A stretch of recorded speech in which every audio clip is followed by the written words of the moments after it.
이 아모스서를 쭉 읽어보시면 이 아모스 선지자는 다양한 시각적인 비유를 통해 하나님의 말씀을 그 시대 사람들에게 전합니다.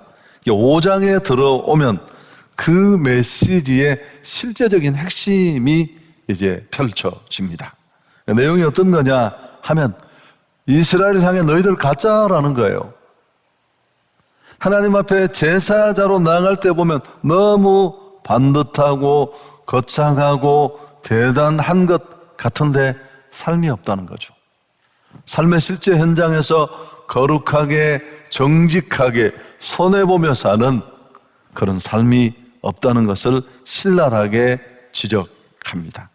그러면서 삶의 자리에서 정의롭지 못한 제사, 신앙, 그거 다 가짜고 하나님의 심판을 받을 수밖에 없다. 그렇게 경고합니다. 하나님이 정말 받고 싶어하는 제사, 그분이 정말 기대하는 예배가 뭔지를 여러 번 말씀드렸어요. 내가 하나님의 모든 자비하심으로 너희를 권하노니 너희 몸을 하나님이 기뻐하시는 거룩한 산 제사로 드리라. 로마서 12장 1절의 말씀이죠. 구원의 은혜하는 우리에게 그분이 기대하시는 모습입니다. 네가 정말 구원의 축복이 있다면 형식 예배도 중요하지만 삶으로, 몸으로, 생활로 드리는 예배에서 나를 높여야 한다. 그러면서 오늘 이 아모스는 하나님의 임박한 심판을 선언하면서 그 심판이 있기 전에 진심으로 돌이키라. 그래서 정말 삶에서 진정한 예배가 실현되는 그런 정직하고 정의로운 삶을 살 것을 촉구합니다.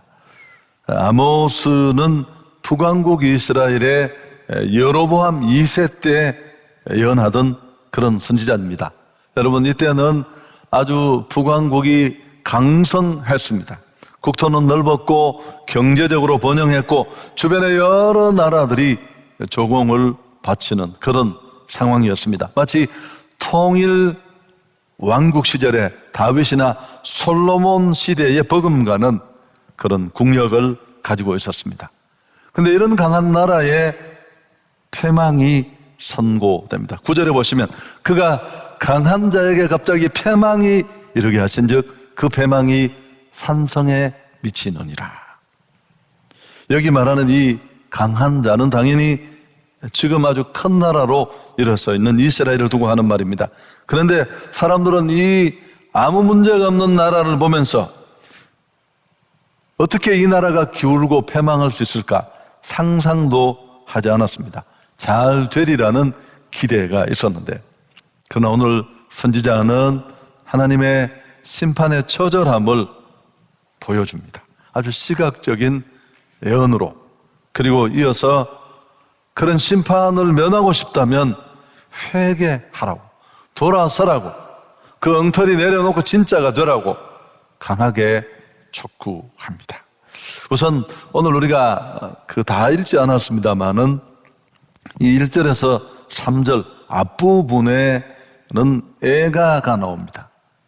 조가라고도 할 수 있는데 아주 슬픈 노래인데, 아모스가 이렇게 애가를 지어 부른 이유도 그 2장, 3장, 4장에 암시되어 있습니다. 조금 전에 제가 했던 얘기예요. 하나님은 이스라엘이 껍데기 신앙으로 흉내는 다 내는데 온통 온몸으로 거룩한 채 하는데 삶이 없는, 정말 그런 신앙을 지적하면서 회개할 수 있도록, 또 그들이 회개 자리로 나오도록 여러 가지 재앙을 사실은 쏟아붓습니다. 국가적인 재난, 자연적인 사건들을 통해 그들을 경종케 합니다. 여러분, 4장에 보면 기근, 가뭄, 병충해, 지진, 그리고 전염병도 나와요. 4장 10절입니다마는 내가 너희 중에 전염병 보내기를 애굽에서 한 것처럼 했다. 이스라엘을 400년 넘던 그 붙잡고 노예로 부려먹던 애굽에서 자기 백성 삼으려고 이스라엘을 출애굽시킬 때 하나님이 바로에게 재앙을 쏟아 부었잖아요. 그 중에 전염병이 있었죠. 꽃같이 내가 전염병을 보냈다. 여러분, 모든 전염병이 하나님의 징계는 아니겠지만 코로나19를 대하는 우리의 태도도 좀 달라져야 돼요. 그리고 이제 이런 단절을 거쳐서 5장에 들어와서는 강도가 훨씬 높아집니다. 여전히 이런 국가적 제한, 자연적 재앙을 통해 깨닫고 돌이키기를 원하는 하나님의 의도를 짓밟은 그들을 향해 하나님은 회개할 줄 모르는 이스라엘의 완악함에 대해 강력한 심판을 소개합니다. 그 심판의 처참함을 시청각적으로 보여주는 게 이 1절에서 3절에 나오는 애가입니다. 단순히 슬픈 노래가 아니라, 탄식의 노래만이 아니라 조가일 수도 있습니다. 장례식에 부르는. 애가의 내용을 한번 보겠는데 2절이 이렇습니다. 처녀 이스라엘이 엎드러졌으며 다시 일어나지 못하리로다. 자기 땅에 던지우며 일으킬 자 없으리로다. 아모스가 이 강렬하고 처절한 예가를 통해 그의 메시지를 받는 이스라엘에게 정말 남기고 싶었던 이미지가 뭘까요?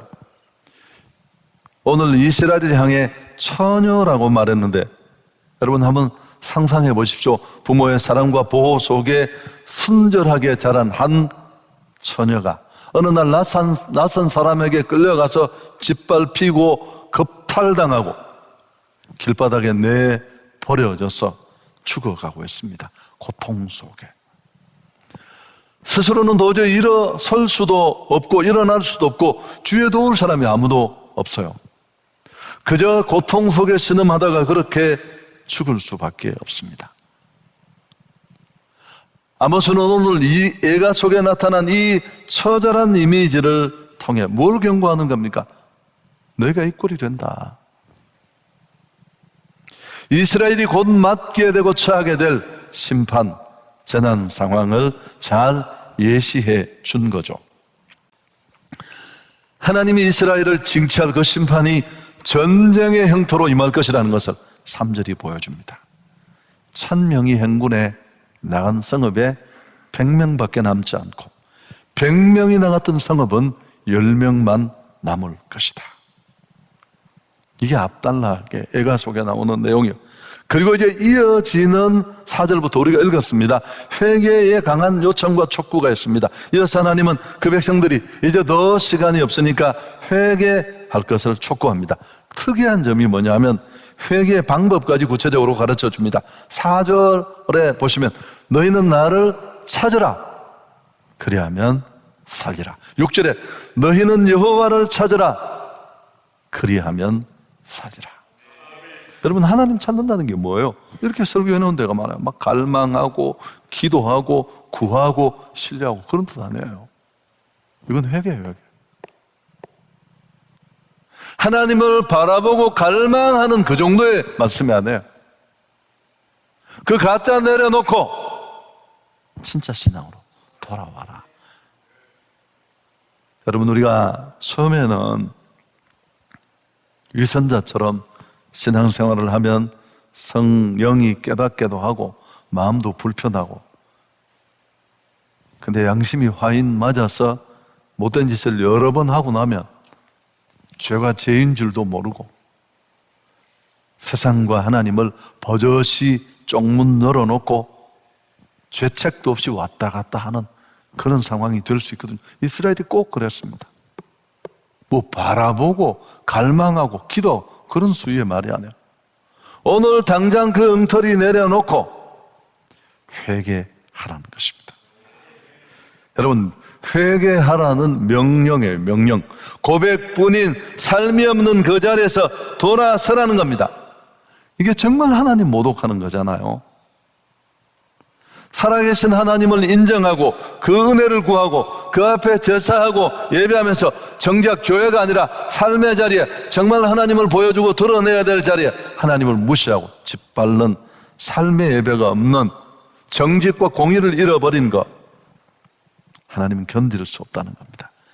그 명령에 대조되는 금지 명령도 따라갑니다. 그게 5절입니다. 베델을 찾지 말며 길갈로 들어가지 말며 브엘세바로도 나아가지 말라. 이 구절도 참 잘못 해석하는 부분이 많은 구절인데, 여기 말하는 베델, 길갈, 브엘세바는 우상의 땅을 말하는 게 아니에요. 이스라엘에게는 특별한 영적 의미를 지닌 장소입니다.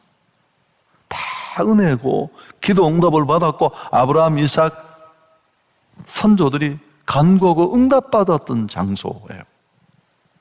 그래서 매년 엄청난 사람들이 이 장소들을 순례하는 그런 곳입니다. 근데 왜 이곳에 가지 말라고 했을까요? 왜 하나님을 찾는 일과 성소를 찾는 일을 대조하고 있을까요? 굉장히 중요한 부분인데, 신앙생활의 궁극적인 목적과 그것을 이루기 위한 수단을 혼동하지 말라는 겁니다. 은혜의 자리, 감동의 찬널이 중요한 게 아니라 은혜의 주체 되신 하나님이 중요하다는 겁니다. 이미 4장 4절 5절에서 이런 이야기를 했어요. 타산에 젖은 습관적이고 형식적인 예배와 제사가 하나님 앞에 거부될 수 있다는 것. 여러분, 일상 속에 마음대로 의식도 없이 죄책도 없이 이 짓 저 짓 다 하다가 절기 때 성소에 올라가서 그저 엉덩이만 들면 받아주고 용납하고 그 제사가 성립될 줄 믿는 그 뻔뻔함, 성소에 나타나기만 하면 하나님은 축복을 자동으로 받을 수 있다고 착각한 것, 하나님은 그거 이제 못 보겠다는 거예요. 가지 마라. 거기 왜 가냐? 너 그 마음으로 살면 예배도 드리지 마. 여러분, 말라기서의 진노가 똑같습니다. 저 상전문을 누가 좀 걸어 잠궜으면 좋겠다.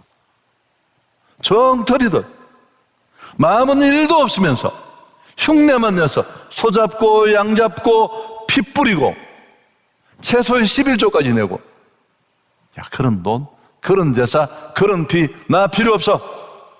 상전문 걸어 참고.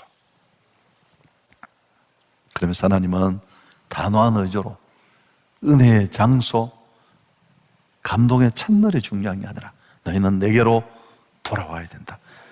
너희는 나를 찾아라. 그리하면 살 것이다. 베델도 길갈도 브엘세바도 가지 마. 여러분, 삶의 예배가 없는 자들의 그럴듯한 형식 예배, 하나님은 가증히 여깁니다. 가인과 아벨의 예배가 갈라지는 것도 이런 거 아닙니까? 뭘 들고 나왔느냐, 형식이 어땠느냐, 어떤 절차가 있었느냐, 하나도 중요하지 않습니다. 다시 창세기 4장 4절 5절, 왜 하나님이 가인의 예배는 거절하시고 아벨의 예배를 받으신지.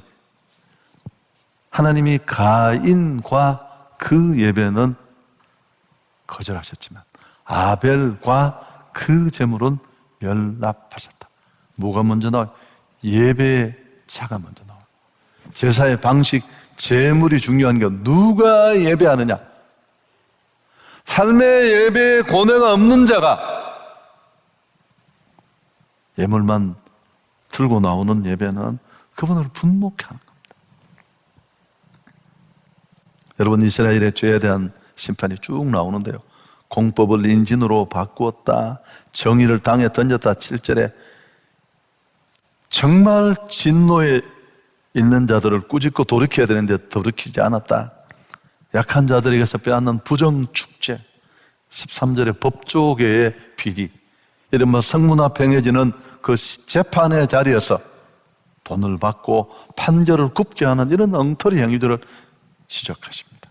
그러면서 하나님은 심판을 초래할 수밖에 없었던 이스라엘의 죄악의 모습을 다시 열거하면서 다시 한번 그들이 회개의 자리로 나올 것을 반복합니다. 14절, 너희는 살려면 선을 구하고 악을 구하지 말지어다.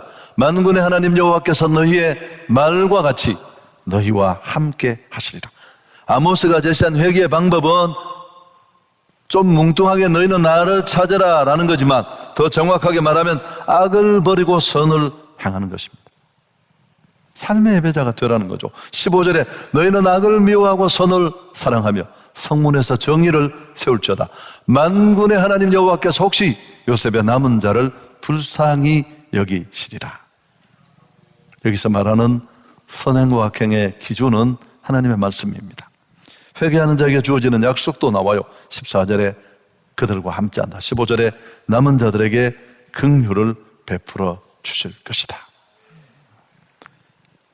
오늘 이 회개의 가르침은 4절, 6절에 말한 너희는 내게로 돌아오라, 여호와께로 돌아오라는 말씀과 회개를 촉구하는 말씀과 연관지어 보면 하나님이 삐뚤어진 자기 백성에게 정말 바라는 참된 모습이 무엇인가를 보여줍니다.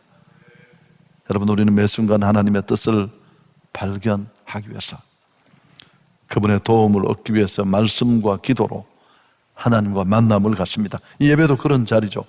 그런데 그 예배가 끝나고 나아가면 동시에 이웃에게 선을 베풀고 공의를 행하는, 깨닫고 도전받은 대로 살아가는 삶의 치열함이 우리에게 있어야 한다는 것입니다. 정리한다면 예배 생활이나 사회생활이 둘 다 거룩하고 공의로워야 한다는 겁니다. 완벽하진 않지만 그런 고뇌, 그런 싸움이 우리에게 있어야 합니다. 여러분, 주일만의 성도가 아닙니다. 썬데이 크리스찬이 아니라 하나님은 정말 너희가 에브리데이 크리스찬이 되어야 한다.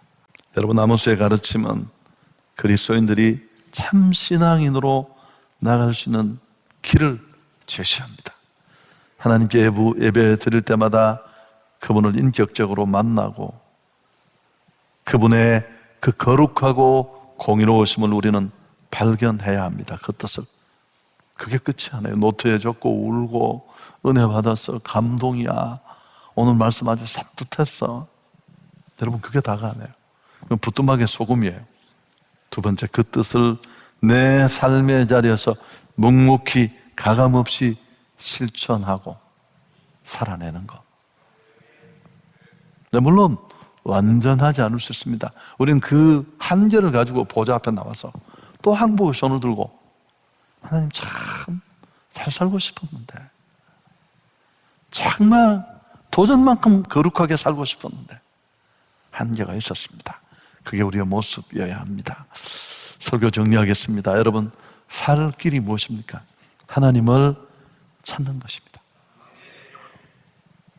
아모스는 거듭 촉구합니다. 너희는 나를 찾으라, 그리하면 살리라. 너희는 여호와를 찾으라, 그리하면 살리라. 예배당 안 찾아와도 돼, 가짜는.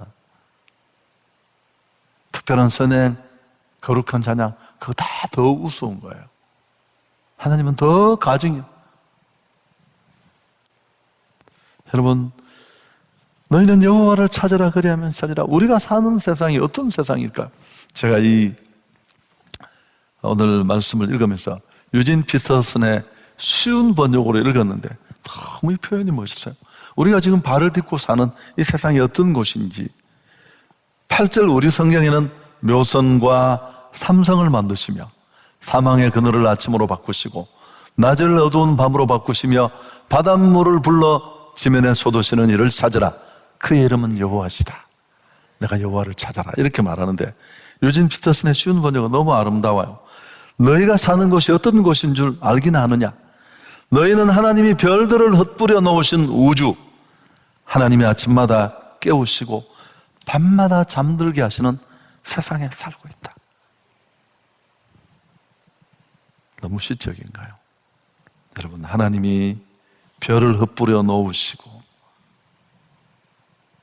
역사의 주인 되신 하나님이 날마다 아침마다 우리를 깨우고 잠들게 하신 그 하나님의 손길이 곳곳에 묻어있는 이 땅에 발을 딛고 그분을 아버지로 부르며 사는 우리가 어떻게 엉터리로 살 수 있습니까? 그럴 수 있지만 8절도 역시 하나님을 찾으라는 겁니다. 공동번역 개정판은 살고 싶으냐? 나를 찾아오느라. 제가 제목을 이렇게 하고 싶었어요. 사실은 진짜 회복되고 싶고 진짜 살고 싶으냐? 나를 찾아오느라. 여기 산다는 말은 하야라는 히브리어인데요, 하나님과 바른 관계 속에 이루어지는 회복, 또 풍부한 삶, 그런 삶을 말합니다. 사는 길은 회개뿐입니다.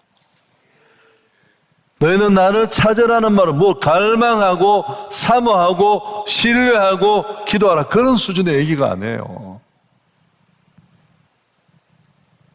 여러분, 죄 때문에 망하는 게 아니라 회개하지 않아서 망하는 거예요. 여러분, 그래서 하나님을 찾아야 살 수 있는데, 제가 마지막으로 도전 드리고 싶은 게 그런 거예요. 언제가 가장 행복했습니까?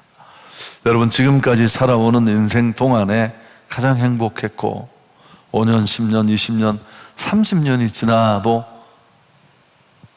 시간이 지나면 지날수록 참 너무 좋고 너무 잘한 일이고 너무 귀한 일이고 그런 게 뭐가 있나요? 장가 가는 날? 큰 상을 받는 날? 우리 아이가 서울대학 입학한 날? 아닐 거예요. 여러분, 예수 만난 날입니다. 난 가슴으로 말할 수 있어요. 정말 내 안에 예수의 복음이, 내가 만난 예수가 행복으로 나를 만들어 여기까지 끌어왔다면 그 얘기를 왜 못해요? 맛있는 음식 하나 먹고도 그렇게 침을 튀기며 난리를 치는데, 사람들이 하나님을 찾는 일에 우리가 먼저 회개하고 나서야 되지만 죄로 철저히 무너지고 망할 수밖에 없는 이 주변의 사람들을 위해서 우리가 책임져야 될 몇 가지가 있습니다. 첫째, 불신자들 중에 우리가 해야 할 일이 뭐예요?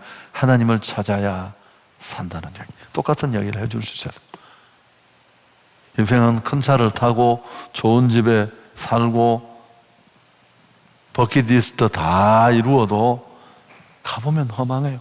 못 이루는 게 나아요. 그거 했으면 싶은 갈망이라도 남아, 헛 소망이라도 있겠지만 다 해보면 더 허망해요. 내가 이것 하려고 여기까지 왔는가? 그래서 죄로 무너진 인생, 죄로 거들난 인생, 진짜 소망과 행복과 살아나는 길은 예수밖에 뿐입니다. 여러분, 우리는 그 사람들이 듣고 싶은 얘기를 하면 안 돼요. 해야 할 얘기를 해야 돼요. 오늘 아모스가 했던 일도 그런 얘기 아니겠습니까? 아모스는 이렇게 강하고 담대하게 선포합니다. 요즘 교회는 세상을 향해, 불신자들을 향해 이런 예언적 기능을 잘 못하고 있는 것 같아요. 교회가 세상을 향해 하나님을 찾아야 삽니다, 주께로 나와야 합니다, 이렇게 얘기를 못하는 이유가 있습니다만, 세상이 오히려 교회를 보고 난리예요, 난리. 그렇게 하면 안 된다고. 여러분, 이유가 뭘까요? 우리 안에 정의가 없어요. 거룩이 없어요. 루터 같은 그런 죄에 대한 민감함이 없는 겁니다. 중세의 천년의 교권이 얼마나 무서운데, 그 어마어마한 초법적인 황제가 무릎을 꿇고 벌벌 생명이 달려있는데 아무것도 아닌 신부가 거기 맞설 수 있었을까요? 죄에 대한 그 강렬한 의식, 그 거룩이 그를 담대하게 만들었습니다. 하나님을 찾아야 합니다. 그럴 때 우리는 애가가 아니라 소망의 노래, 기쁨의 노래를 부를 수 있을 것입니다. 진짜 믿음으로 사는데 예배만 잘 드리는 게 아니라 삶에 치열함이 있는데 어려운 사람 봤습니까? 한 사람도 없어요. 찾아보십시오. 온 길에 밟히는 건 다 가짜들이에요. 흉내만 내도, 허물했을지라도, 갈망만 가져도, 난 이렇게 살아서는 안 돼, 도전만 받아도 하나님은 다시 잡아주시고 다시 일으켜주시고. 우리 모두의 말씀을 마음에 깊이 새기고, 너희는 나를 찾아라, 그리하면 찾으라, 내 안에 적용하고 또 전하는 데 힘쓰는 우리 한성공동체가 될 수 있기를 축복합니다.